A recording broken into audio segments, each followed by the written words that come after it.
Hello, and welcome to day 28 of learning ML from chatgpt. So let's get started.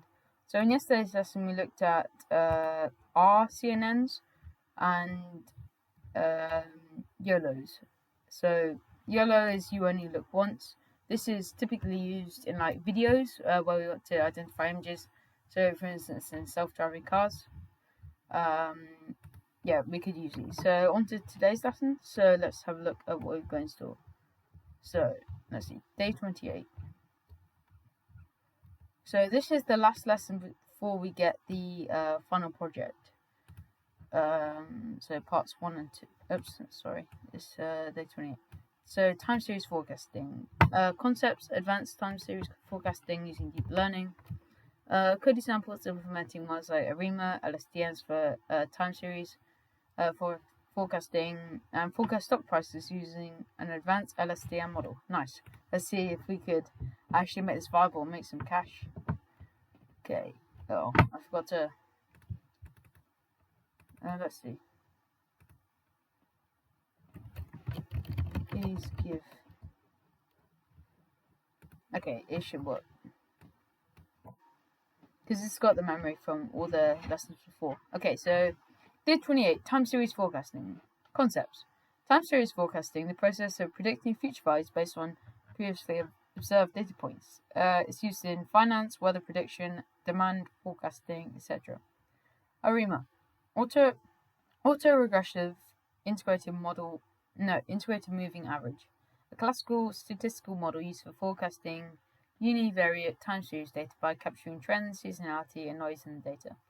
LSTMs, long short-term memory networks, a type of recurrent neural network designed to handle sequential data and long-term dependencies. LSTMs are effective for time series forecasting due to their ability to retain past information over long periods. Okay, let's see.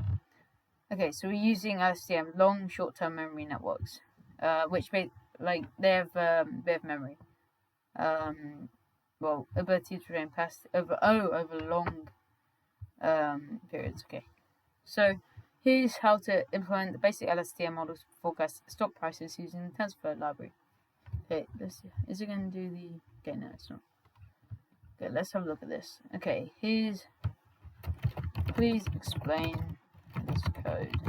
I'm just going to ask it to explain it in more detail because just basically showing us the code by itself doesn't really mean too much if we've just been introduced to the topic.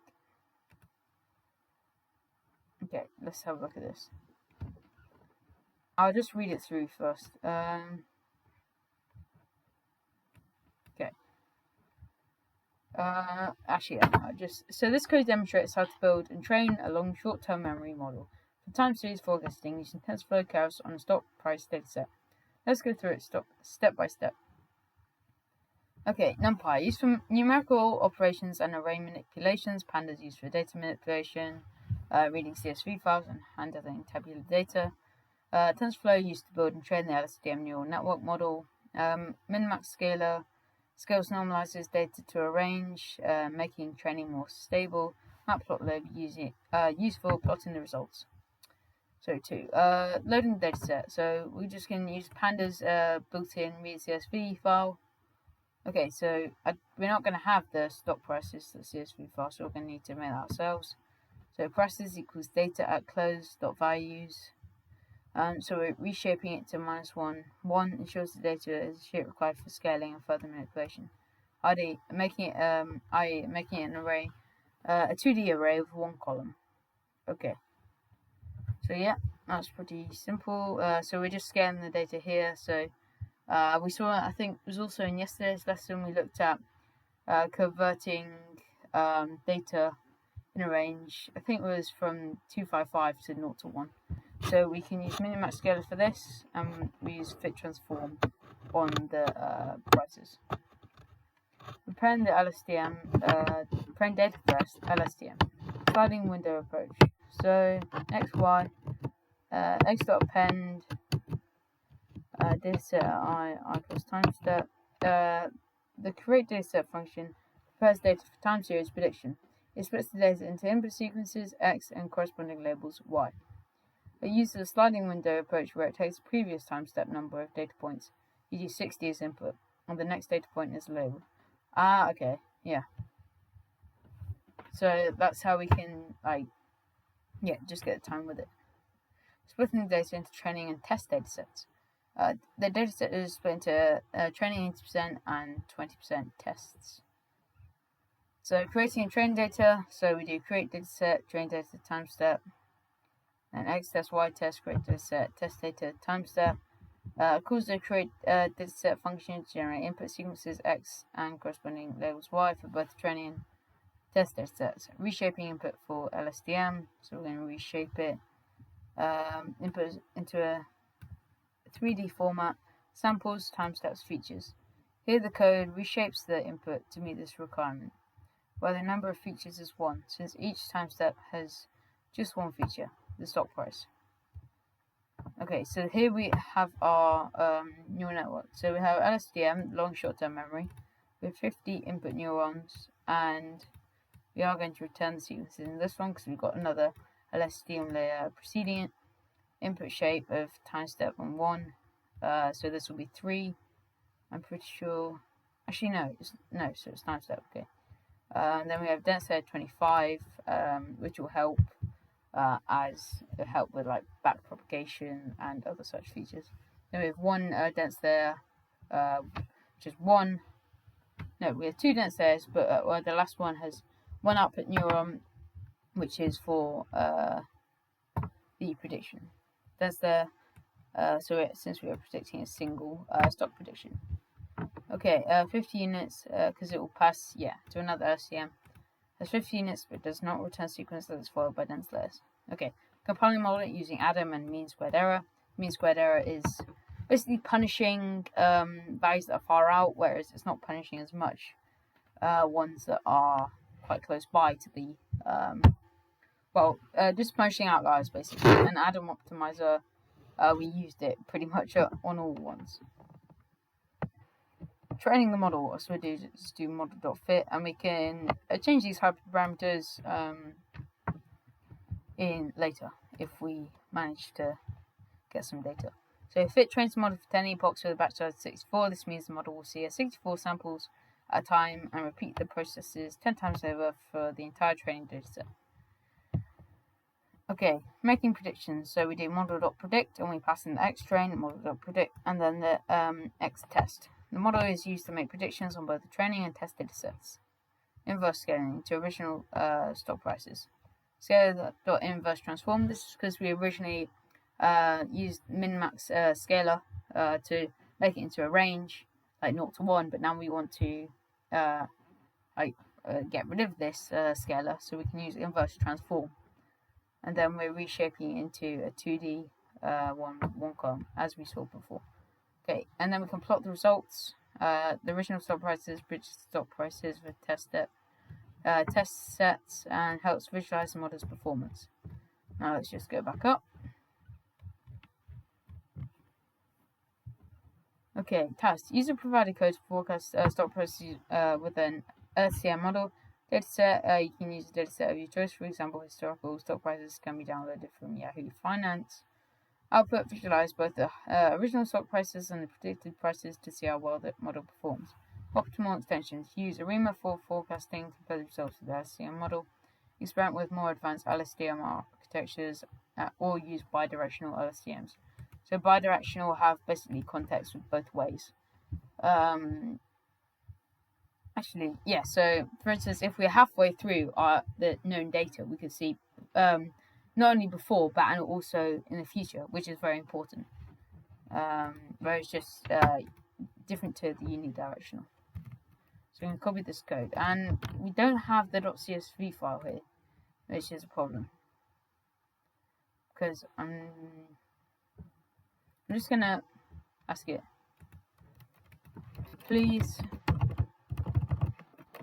rewrite this code to use Yahoo Finance real data from the library. Okay, this should work. Yeah, as we see, we get an error there. Okay, just was it loaded? Okay, we'll regenerate. Let's see. GPT-4o. Okay, I just write again. Please rewrite. Yeah. Oh, okay, it's reloading. Here's the modified version. So we're using Apple. Start 2010, end of 2022. Wonder how much it's gone up by then. Probably at least like. Actually, I don't know. I'm assuming like 250%, maybe more, probably more. 500%. I'm not too sure. Just guessing here. Okay, now let's copy this code and paste it in instead of this, because there was no such thing. Now let's try. Importing NumPy, Pandas, TensorFlow. This may take a while. So the green arrow should show us where we are. Oh, we're already down here. So we're just training the model in a minute. Okay. May take a bit. Wait, it will show us down here. Okay, we're 5 out of 10 epochs. And then 6 out of 10. Okay, so just an update on the series. I probably will be doing some recap videos of the content in order to do the like final projects. Yeah. Okay, let's see, 10 out of 10. Oh, okay, let's see.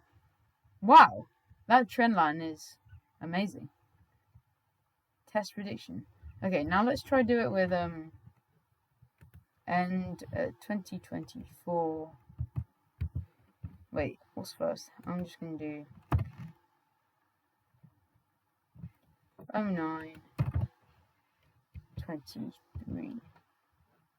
I'm not sure if this is the correct way around, as American and British are different. Yeah, because I'm not sure. Yeah, okay. We'll see. Actually, it's gone through without any errors, so I'm just training the model again. Epoch 4, Epoch 5, and following on from this series, there are several ideas. Still using the same format, like learning for chatgpt. I may do learning back-end development, like for websites and stuff, or if I just find another topic that interests me, maybe game development or something. I don't know. Haven't fully decided yet. Maybe new language. Yeah. Okay, so finish that. Now let's see. Oh, that definitely looks more than 100%. What's that? Like less than 10 up to, yeah, that's thousands of percent. Is it thousands? No. Okay, anyway. Yeah, so it's about maybe 500%. Yeah. Okay. Yeah, that is amazing how accurate this is. So original stock price, so it's actually at the minute predicting that it'll be less than this, so maybe it's a selling sentiment, but yeah, that's all for today's video. So thanks for watching, and I'll see you in the next video. Goodbye.